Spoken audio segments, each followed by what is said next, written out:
대한민국 언론들이 모두 보도한 내용입니다. 맞습니다. 검찰이 정치에 개입한 어마어마한 일, 2020년에 있었던 그 일이 2024년이 되어야 손준성 검사가 징역 1년이라고 하는 선고를 받게 되었습니다.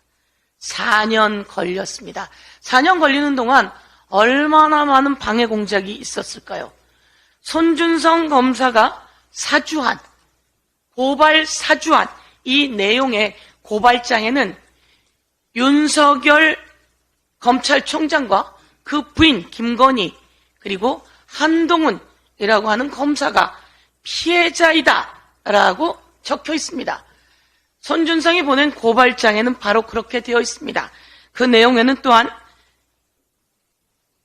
윤석열 검찰총장의 장모의 사문서 위조, 범죄 의혹과 윤석열 검찰총장 최측근 한동훈 검사장의 검언 유착 비리 의혹, 그리고 배우자에 대한 주가 조작 범죄 등이 누군가의 조작에 의해서 만들어지고 있다라고 하면서 고발장이 만들어진 겁니다.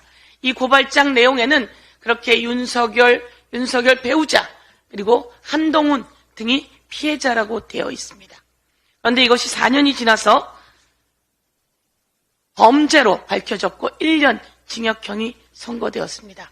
그럼 이 고발장이 손준성에게서 만들어진 이유는 무엇일까요? 손준성은 왜 이런 고발장을 만들었을까요? 손준성의 직속 상관은 바로 윤석열 검찰총장입니다. 여러 가지 사안들을 수집해서 보고하는 자리 손준성, 이 손준성 그 보고를 윤석열 검찰총장이 하는 겁니다. 손준성은 혼자 이 일을 했을까요? 손준성의 뒤에는 누가 있을까요? 이제 그 배후를 밝혀야 합니다. 손준성은 23년 검찰 대검에서 비위 혐의 없음이라고 면죄부를 줬습니다. 재판 중인데 말이죠. 재판 중인데 대검에서 23년에 비위 혐의 없음이라고 면죄부를 주고 그 면죄부가 있은 지 몇 개월 후에 한동훈 법무부 장관은 이 손준성을 검사장급으로 승진시킵니다. 그러면 검찰총장이었던 윤석열 총장, 그리고 끝내 승진시킨 법무부 장관 한동훈, 이들의 관계는 무슨 관계일까요? 이것이 대한민국 국민에게 낱낱이 밝혀져야 한다고 생각합니다.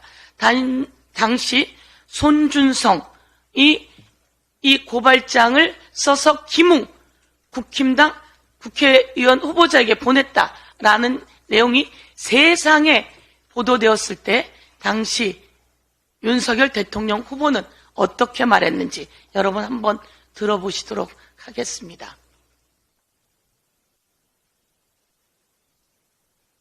이 손 검사가 이런 걸 했다는 뭐가 자료라도 있습니까? 야당이 고발하면 오히려 더 안 하죠. 도대체 무슨 의미가 있다는 얘기입니까? 참 뭐 어이가 없는 얘기고, 소위 괴문서라고 하는 것입니다. 숨지 말고 당당하게 나와서 그 디지털 문건의 출처, 작성자에 대해서 정확히 대라 이 말입니다. 그러나 이 발언 이후 제보자 조성은 씨는 JTBC와의 공개 인터뷰에 나서 김웅 후보로부터 고발장 등을 전달받았고 꼭 대검 민원실에 접수하라는 얘기를 들었다고 말했습니다. 예, 들으셨습니까? 당시에 손준성 검사가 이런 것 했다는 뭐가 자료라도 있습니까? 라고 말한 사람 누굽니까? 윤석열 대통령 후보입니다. 소위 계문서예요. 그리고 이거 제공한 사람 숨지 말고 당당히 나와서 밝히세요 라고 협박하듯이 엄청 화내면서 발언했습니다. 이 발언은 윤석열 후보는 왜 한 겁니까?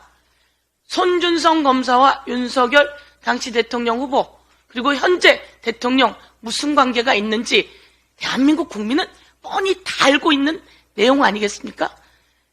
검찰총장이 정치에 개입했습니다. 이번에는 대통령이 정치에 개입해서 저희 더불어민주당이 대통령을 당무 개입, 선거 개입으로 법적 조치했습니다. 그랬더니 한동훈 비대위원장이 이렇게 이야기합니다. 제가 아바타라면서요. 당무 개입이 아니지 않나요? 이건 도대체 무슨 얘기입니까? 제가 윤석열 대통령 아바타라면서요. 그러면 당무 개입 아닌 거 아닙니까? 라고 발언했다고 합니다. 이것은 공안검찰식 사투리인가요? 윤석열 대통령과 한동훈 비대위원장은 손준성 검사 고발 사주 1년 징역형 관련해서 무슨 관계가 있는지 이에 대해서 답변하시길 요구하겠습니다.